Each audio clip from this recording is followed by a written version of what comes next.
तीनटा एसओपी राजस्व विभाग तरफ जारी हो सारा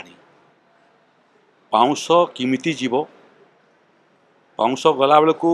गाड़ी पाउंस तले पड़ो ना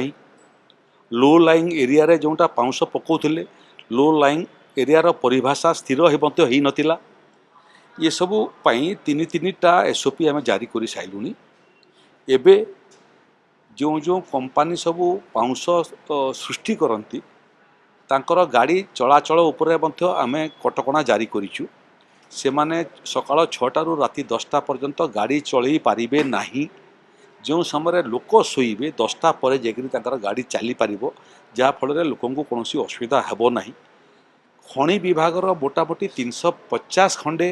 जोटा पथर क्वारी थिला ताकू मध्य आमे हाथकू नेइछु एवं विभिन्न पाउंस सृष्टि करुवा संस्था मानकर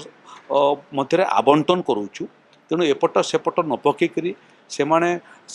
खनन कार्य सरी खनि रे पकेबे जहाँ फल प्रदूषण हेब नाही। जो गाड़ी माने व्यवहार करा होची पाउंस परिवहन पई से जीपीएस सिस्टम मध्य आमे लगेछु जे प्रकृति रे सेटा जो जगार पकेबा कथा से पर्यंत जाउछि ना नहीं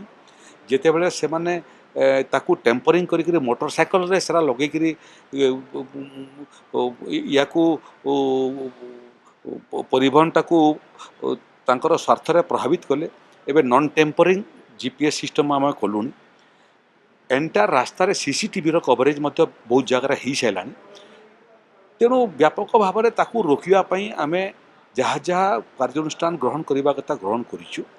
गुड़िए कंपनी विरुद्ध रे आम कार्यानुष्ठान ग्रहण करूँ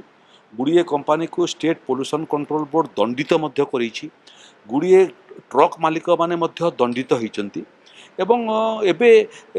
सेटा व्यापक भाव में परिवहनटा संतुलित होइछि आहरी संपूर्ण भाव में ये पाउंस परिवहन जनित प्रदूषण समाप्त होई तेणु बाकी जहाँ अल्प किछि बाकी अच्छी ताकू मध्य आम समाप्त दंडित होउचंती गाड़ी सीजर हो जाउछि मालिक मानकर गाड़ी सीजर हवा फल कोर्टरू गाड़ी को खलास कर नेबापी पड़ुछि तेणु न मानिबे कौन शेष आम शेष अस्त्र रखीचु जदि तार सत्य मध्य एमाने सुधरिबे नहीं ताहले ओडिशा फॉरेस्ट एक्टर 56 धारा जोटा अच्छी जंगल रू काठ चोरी करी नेले गाड़ी धरा पड़े कन्फिस्केशन हेबो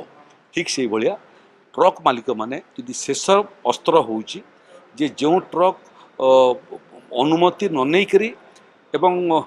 निर्दिष्ट स्थिरीकृत जगह को न जाकर अन्य जगह पकेब तार गाड़ी मध्य कन्फिस्केशन होकर नीलामी।